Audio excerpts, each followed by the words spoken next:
नमस्कार, मैं हूं पूजा सिंह और आप देख रहे हैं हमारा उत्तराखंड का ये खास बुलेटिन। चलिए बुलेटिन की शुरुआत करेंगे आज की कुछ खास बड़ी खबरों के साथ। तो वही खबर सामने है, ऋषिकेश में 12वां वार्षिकोत्सव में शामिल हुए सीएम धामी इंटरनेशनल स्कूल में वार्षिकोत्सव में सीएम धामी का संबोधन। तो वही आपको बताते चले उत्सव का आयोजन किया गया, जहां सीएम पुष्कर सिंह धामी पहुंचे, साथ ही वहां संबोधित करते भी नजर आए सीएम पुष्कर सिंह धामी। तो वहीं आपको बताते चले ऋषिकेश में 12वां वार्षिक उत्सव मनाया जा रहा, जहां सीएम पुष्कर सिंह धामी उपस्थित भी रहे। साथ ही इस दौरान वार्षिकोत्सव के दौरान सभी से बातचीत करते भी नजर आए। सभी ने सीएम पुष्कर सिंह धामी का भव्य स्वागत भी किया। वार्षिकोत्सव में शामिल हुए CM Pushkar Singh Dhami. International school में ये वार्षिकोत्सव का आयोजन किया गया, जहां मुख्य अतिथि के रूप में सीएम पुष्कर सिंह धामी उपस्थित रहे। साथ ही इस दौरान पुष्पगुच्छ भेंट कर सीएम पुष्कर सिंह धामी का भव्य स्वागत भी किया गया। तो मैं आपको बताते चले वार्षिकोत्सव में सीएम धामी का संबोधन। तो वह इंटरनेशनल स्कूल में वार्षिकोत्सव मनाया गया, जहां वार्षिकोत्सव में सीएम धामी का संबोधन। ऐसे मेरे सभी प्रिय छात्र एवं छात्राएं, मीडिया के हमारे सभी मित्र, मैं सबसे पहले आप सभी को आज इस 12वें एनुअल डे की आप सभी को मैं अपनी ओर से बहुत बधाई देता हूं, शुभकामनाएं देता हूं। और आज इस विशिष्ट अवसर पर आप सभी के बीच आकर निश्चित रूप से मैं गणेश वंदना जब देखी यहाँ पर बच्चों के द्वारा, बहुत शानदार प्रस्तुति यहाँ पर दी। और मोहन डंग जी से मैं पूछ रहा था, मुझे ऐसा लग रहा था कि ये कोई इवेंट्स वाले बच्चे तो नहीं आए, कोई बाहर से तो नहीं बुलाया गया है, लेकिन आपने मुझे कहा कि सारे यहाँ का ये जो एंकर करने वाले, मंच का संचालन करने वाले, इस मंच पर अपनी सारी प्रस्तुति देने वाले सारे के सारे जो है स्टूडेंट्स हैं। मैं इसके लिए स्कूल के पूरे प्रबंधन को, मोहन डंग जी को, सुमित डंग जी को, पूजा डंग जी को और महिमा जी को, सभी को, और विद्यालय के प्रधानाचार्य जी समेत सभी विद्यालय परिवार को मैं बहुत बधाई देता हूं। और सच में इनका उत्साह और इनके बीच की ये रचनात्मकता को देखकर मैं कह सकता हूं कि हमारे देश का भविष्य हमारे ऐसे ही छात्र छात्राओं के हाथ में सुरक्षित है।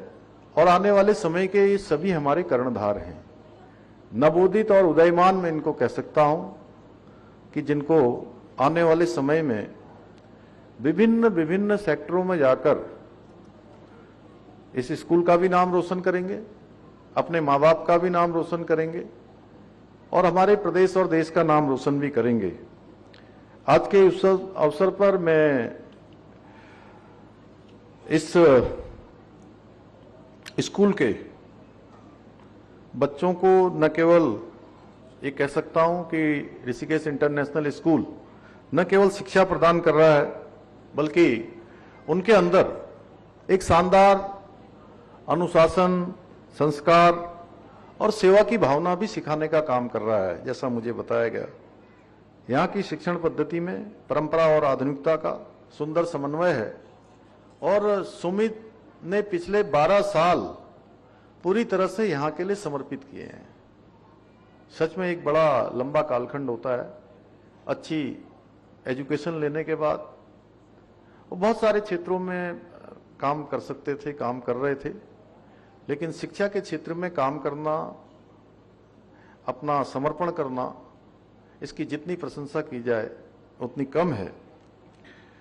और जब हम आज शिक्षा को केवल नौकरी का माध्यम मान लेते हैं, तब ऐसे विद्यालय हमें ये याद दिलाते हैं कि शिक्षा का असली उद्देश्य महज केवल नौकरी पाना नहीं है, बल्कि चरित्र निर्माण, राष्ट्र निर्माण और मानवता का उत्थान असली शिक्षा का उद्देश्य है। मैं अपने प्यारे विद्यार्थियों से यह भी कहना चाहता हूं कि जैसा इस वर्ष की एनुअल डे की जो थीम है Anubhuti the soul of Indian culture, जो अपने आप में बहुत महत्वपूर्ण है। और अनुभूति शब्द हमें स्मरण कराता है कि किताबों के अलावा जो अनुभव हमें अपने जीवन में मिलते हैं वे हमारे ज्ञान में हमेशा वृद्धि करते हैं, हमारे संस्कारों को हमेशा बढ़ाने का काम करते हैं, हमको कहीं ना कहीं जीवन में आगे बढ़ने का अवसर प्रदान करते हैं। किसी ने ठीक ही कहा है कि धूप में निकलो घटाओं में नहाकर देखो, धूप में निकलो घटाओं में नहाकर देखो, जिंदगी क्या है किताबें हटाकर देखो।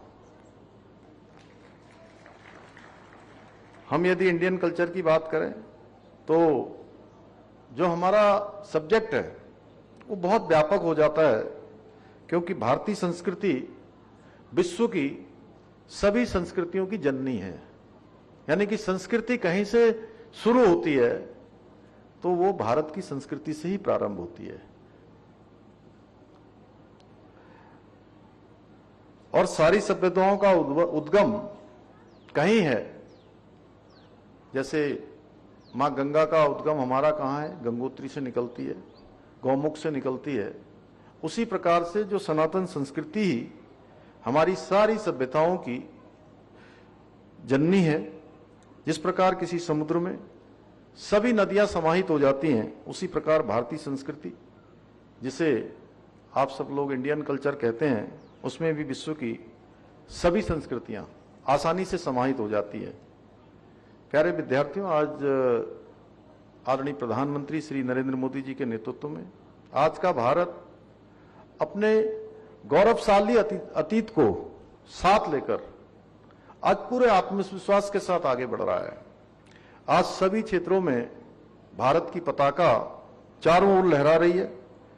पर एक बड़े महत्व की है कि आज हमारे जो बच्चे हैं वो चाहे कंप्यूटर कोडिंग सीख रहे हों या आर्टिफिशियल इंटेलिजेंस, उसके साथ साथ वो योग भी सीख रहे हैं, संस्कार भी सीख रहे हैं और साथ में सादगी के महत्व को भी समझ रहे हैं। मुझे पूरा विश्वास है कि आज जब इस मंच पर नृत्य और गायन, अभिनय, इनके सब के माध्यम से अनेक रंग बिखरेंगे। और आप सब देख रहे हैं कि जैसा अभी सुबोध भाई ने कहा कि बच्चे तो बच्चे, लेकिन उनके माता पिता, उनके अभिभावक, उनके गार्जियन, उनमें और उत्सुकता है कि उनके बच्चों का यहाँ पर परफॉर्मेंस उनको देखना है। तो सच में तब वो केवल अपने रंग बिखेरेंगे और अपनी प्रस्तुति ही नहीं देंगे, बल्कि अपनी संस्कृति, संस्कारों और परंपराओं की एक अमिट छाप भी छोड़ेंगे। आदरणीय प्रधानमंत्री श्री नरेंद्र मोदी जी के मार्गदर्शन में, उनके सहयोग से हमारी सरकार शिक्षा व्यवस्था को निरंतर सुधार करने के लिए लगातार काम कर रही है। इसीलिए हमने इसके महत्व को ध्यान में रखते हुए पूरे देश के अंदर सबसे पहले नई शिक्षा नीति को लागू करने का काम भी हमने देवभूमि उत्तराखंड में किया है। और नई शिक्षा नीति से अब हमारे सभी बच्चों को अपनी रुचि के अनुसार, अपनी प्रतिभा के अनुसार बढ़ने की आजादी मिली है। आने वाले समय में शिक्षा केवल डिग्री तक सीमित नहीं रहेगी, बल्कि स्किल, इनोवेशन को विकसित करने का एक सशक्त माध्यम भी बनेगी। आज के समय में मैं, चूंकि इतने सारे अभिभावक, ऋषिकेश, ढालवाला, आसपास का क्षेत्र, और मैं कह सकता हूं समाज के बहुत प्रबुद्ध लोग यहां पर बैठे हैं। आप सबको मैं समाज के करीम की अगर संज्ञा दूं तो मुझे लगता है कोई अतिशयोक्ति नहीं होगी। आप सब जानते हैं करीम क्या होती, जितेंद्र जी जानते हैं। तो इसलिए मैं कहना चाहता हूं कि आज के समय में रोजगार के जो अवसर हैं, वो नए अवसर उत्पन्न हो रहे हैं और पुराने अवसर समाप्त हो रहे हैं। इसलिए हमको अब अपने बच्चों को तो वहीं उत्तराखंड की राजधानी देहरादून में महाराणा प्रताप स्पोर्ट्स कॉलेज में 28वीं अखिल भारतीय वन क्रीड़ा प्रतियोगिता 2025 का भव्य आगाज हुआ। मुख्य अतिथि के तौर पर मुख्यमंत्री पुष्कर सिंह धामी ने प्रतियोगिता का शुभारंभ किया और प्रतिभागियों का उत्साहवर्धन किया। रंगारंग उद्घाटन समारोह में मार्च पास्ट, मार्शल प्रज्वलन और आकर्षक सांस्कृतिक प्रस्तुतियों ने माहौल और उल्लास और ऊर्जा से भर दिया। तो वहीं आपको बताते चले, देश भर से आई टीमों के करीब 1500 से अधिक वन अधिकारी और कर्मचारी विभिन्न खेलों में प्रतिभा दिखा रहे हैं। प्रतियोगिता के पहले दिन सर्वाधिक 5 स्वर्ण पदक छत्तीसगढ़ की टीम ने अपने नाम किए, जबकि उत्तराखंड, मध्य प्रदेश और कर्नाटक ने भी शानदार प्रदर्शन किया।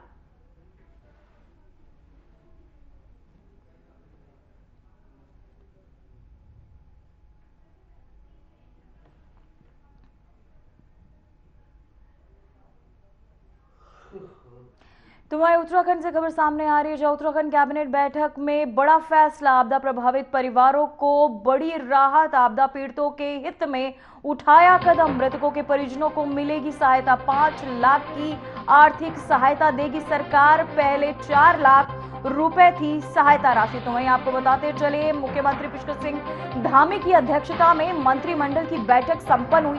बता दें कि धामी मंत्रिमंडल की इस बैठक में कुल 12 प्रस्तावों पर मुहर लगी है। इसमें मुख्य रूप से आपदा प्रबंधन एवं पुनर्वास विभाग के तहत 5 अगस्त 2025 को उत्तरकाशी समेत प्रदेश के अन्य क्षेत्रों से आई आपदा के प्रभावितों को सहायता से संबंधित फैसला लिया गया है। मृतकों को SDRF मद से मिलने वाले 4 लाख की धनराशि को 5 लाख किया गया। उत्तराखंड की पुष्कर सिंह धामी कैबिनेट ने इसके साथ ही कई अन्य प्रस्तावों पर भी मोहर लगाई है। तो मैं आपको बताते चले, धामी कैबिनेट की इस बैठक में 12 अहम प्रस्तावों पर मोहर लगी, जहां आपको बताते चले आपदा पीड़ितों के हित में इन फैसलों को लिया गया। मृतकों के परिजनों को मिलेगी सहायता, साथ ही 5 लाख की सहायता देगी सरकार। तो मैं आपको बताते चले, खबर सामने आ रही है, जहां मृतकों के परिजनों को मिलेगी बड़ी सहायता, जहां 12 प्रस्तावों पर कैबिनेट की अहम मोहर लगी, 5 लाख की सहायता देगी सरकार।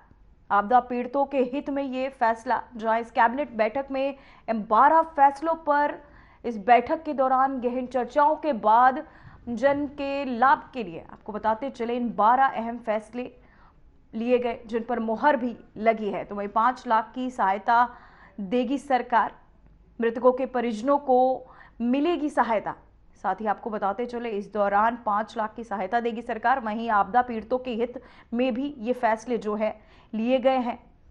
आपदा पीड़ितों के हित में ये बड़े फैसले, मुख्यमंत्री पुष्कर सिंह धामी की अध्यक्षता में मंत्रिमंडल की ये बैठक संपन्न हुई, जहां बता दें कि धामी मंत्रिमंडल की बैठक में कुल 12 प्रस्तावों पर मोहर लगी। इसमें मुख्य रूप से आपदा प्रबंधन एवं पुनर्वास विभाग के तहत 5 अगस्त 2025 को उत्तरकाशी समेत प्रदेश के अन्य क्षेत्रों में आई आपदा के प्रभावितों को सहायता से संबंधित फैसला लिया गया।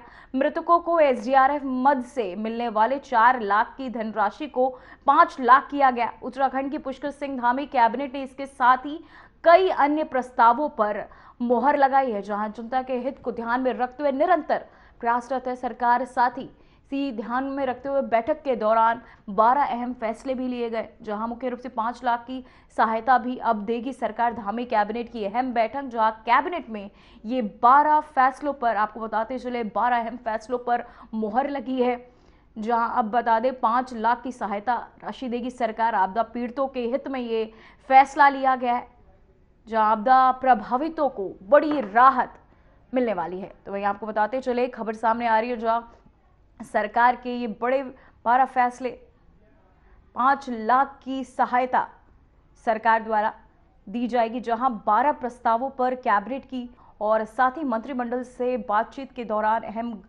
आपको बताते चले इन प्रस्तावों पर मुहर लगी है।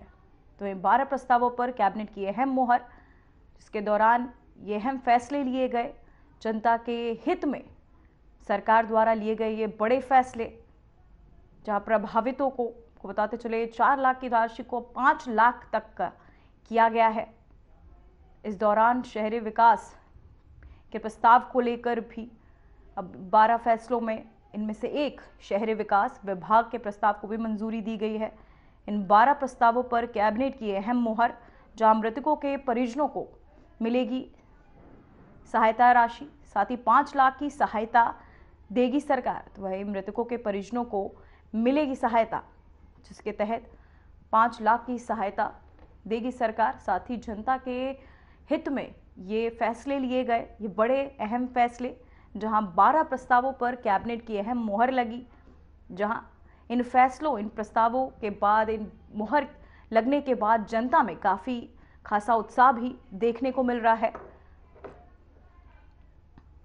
तो वहीं आपको बताते चले 12 प्रस्तावों पर यह अहम मुहर लगी है।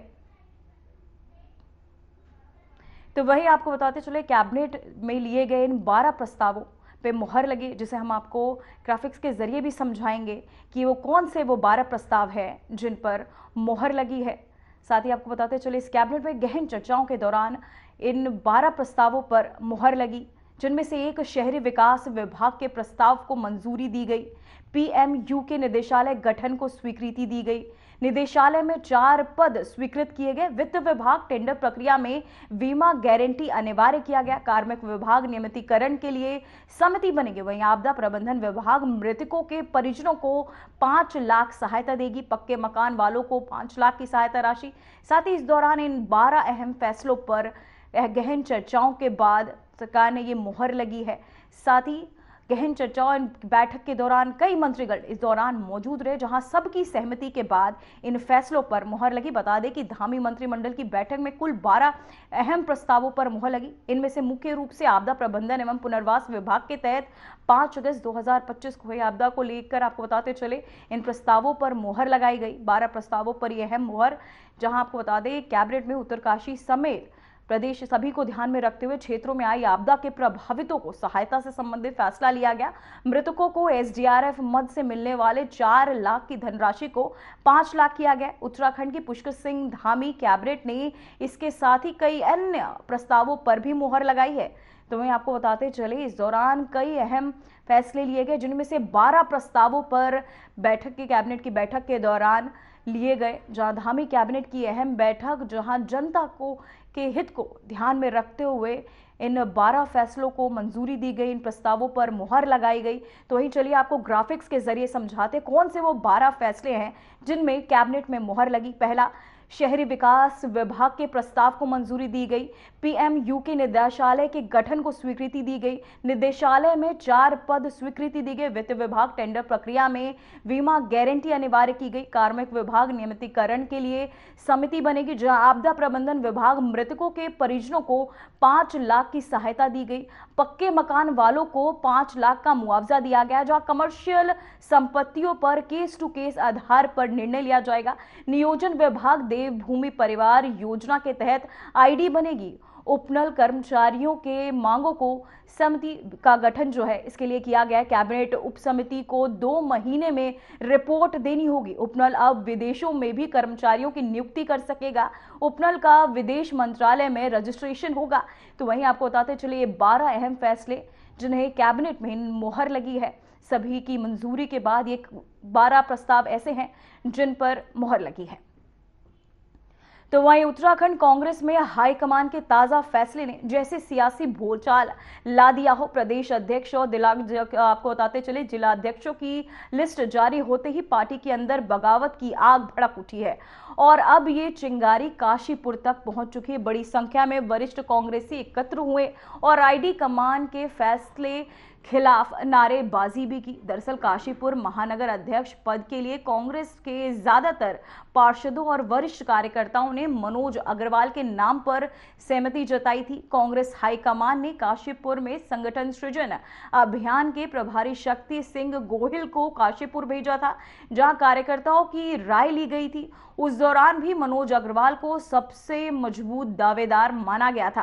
कार्यकर्ताओं का मानना है कि मनोज अग्रवाल वो चेहरा है जो संगठन को एक सूत्र में बांध सकते हैं और 2027 विधानसभा चुनाव में कांग्रेस को जीत की राह दिखा सकते हैं। लेकिन हाईकमान सभी उम्मीदों पर पानी फेरते हुए अलका पाल को काशीपुर कांग्रेस महानगर अध्यक्ष बना दिया। इस फैसले के बाद कार्यकर्ताओं में गहरा असंतोष भी जो है देखने को मिल रहा है। बड़ा मुझे अफसोस के साथ में ये कहना पड़ता है, इसी बीच में हमारे एक बाहरी नेता का काशीपुर में पदार्पण होता है, जो 2027 में अपने को विधानसभा प्रत्याशी के रूप में यहाँ प्रस्तुत करना चाहते हैं। उन्होंने हमारे प्रांतीय, हमारे प्रदेश के नेतृत्व को भ्रमित करते हुए एक उन्होंने प्रस्ताव रखा, उसको उस से भ्रमित होकर यहाँ के संगठन का यहाँ पर निर्माण किया गया, जिससे हमारा समस्त कांग्रेस जन काफी अपने को दुखित है, द्रवित है। उसी के विरोध में, उसी के कारण हम यहाँ पर उपस्थित हैं और हमने ये माना कि पहले कोई हम गलत निर्णय ले चुके हैं तो उसका खामियाजा हम यहाँ पर निगम के चुनावों में देख चुके हैं। अब हमें चेतने की आवश्यकता है। इसी कारण हमने यहाँ पर संगठन सृजन अभियान के तहत अपने समस्त कार्यकर्ताओं ने उपस्थित होकर अपनी भावनाओं से अवगत कराया गया और एक सही रूप से एक सही प्रत्याशी यहाँ पर जिलाध्यक्ष के रूप में आए।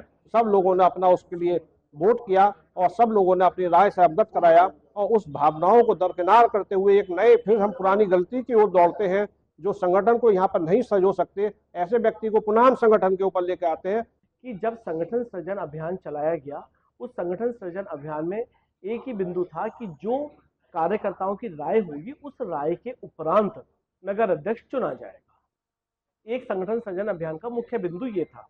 उस मुख्य बिंदु के बाद ये निकल कर आया कि काशीपुर में जो आम राय बनी, वो 95% लोगों ने मनोज अग्रवाल जी का नाम लिया। उसके बाद त्रिलोक जी का नाम भी लिया, मीनू गुप्ता जी का भी, लेकिन 95% लोगों ने मनोज जी का नाम लिया। वहां पर जब 95% लोगों ने मनोज जी का नाम लिया और आदरणीय अलका जी का नाम मात्र 2 या 4-5 लोगों ने लिया, और उसके बावजूद उनको किसी अन्य व्यक्ति की ऊपर हाई कमान के ऊपर, क्योंकि उन्होंने ये कहा खुले शब्दों में कि मैं इनको बनवा के लाऊंगा, हाई कमान में अपनी पकड़ बनाते हुए एक ऐसे व्यक्ति को बनाकर लाए जिसके लिए ना तो आम राय बनी, जिसके लिए ना आम कार्यकर्ता तैयार था, जिसके लिए ना लोग। आप अलका पाल जी के पास ऑलरेडी महिला उपाध्यक्षा वो है, पीसीसी मेंबर वो है, ऑब्जर्वर वो बन के जाती हैं कई जगह की, अब महानगर अध्यक्ष भी। तो एक ही महिलाओं के पास, जबकि ये कहा गया है हाईकमान ने कि एक व्यक्ति के पास एक पद रहेगा, और 4-4, 5-5 पद एक ही के पास होना, इससे पूरा का पूरा कांग्रेस परिवार व्यथित है। आज हम सभी लोग अपने आप को बहुत असहाय महसूस कर रहे हैं। जिस प्रकार से किसी महिला का पति मर जाता है और अपने आप को विधवा लाचार महसूस करती है, आज हम कांग्रेस विधानसभा, काशीपुर विधानसभा वाले भी अपने आप को चलिए अब आपको सीधे नैनीताल लिए चलते हैं, जहां आयुर्वेदिक मेडिकल कॉलेज का शुभारंभ हुआ है। साथ ही आपको बताते चले इस दौरान कई अहम गणमान्य जन भी उपस्थित रहे कि उनके अंदर एक बहुत शानदार विजन था, एक उनकी सोच थी कि लगातार काम करते रहना चाहिए, लोगों के बीच में संवाद स्थापित होना चाहिए, समाज में काम करना चाहिए। और उसी काम को आज उनके सुपुत्र श्री अशोक पाल जी बहुत अच्छे तरीके से आगे बढ़ा रहे हैं। मैं उनको बहुत बधाई देता हूं कि एक अच्छा पुत्र वही होता है, हमारे शास्त्रों में भी कहा गया है कि एक अच्छा पुत्र वही होता है जो अपने पिता से आगे जाए, अपने पिता के कामों को आगे बढ़ाए। और वो सशरीर आज भले ही हमारे बीच में नहीं है, लेकिन अशोक, मैं ये कह सकता हूं कि वो जहां भी होंगे वहां से देखकर उनकी आत्मा बहुत प्रसन्न हो रही होगी और वो आप जैसे पुत्र को पाकर सच में बहुत प्रसन्न होंगे और वहां से अपना आशीर्वाद दे रहे होंगे।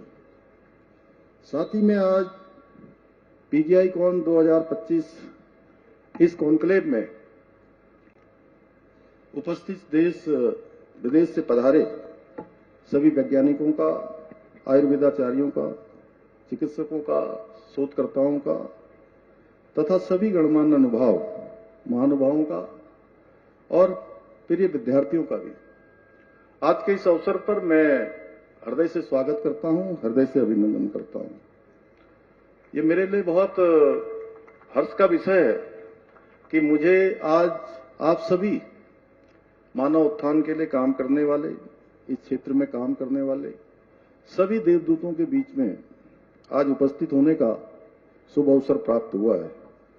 मुझे बताया गया कि पाल ग्रुप ऑफ इंस्टीट्यूशन द्वारा आयोजित इस 3 दिवसीय पीजीआई कॉन 2025 सम्मेलन में एम्स तथा WHO, CCEAT के सहयोग से आयुर्वेद, आधुनिक चिकित्सा विज्ञान और समन्वित चिकित्सा के क्षेत्र में कई महत्वपूर्ण विषयों पर यहाँ पर गहन विचार विमर्श, चिंतन मंथन किया जाएगा, आपस में संवाद किया जाएगा।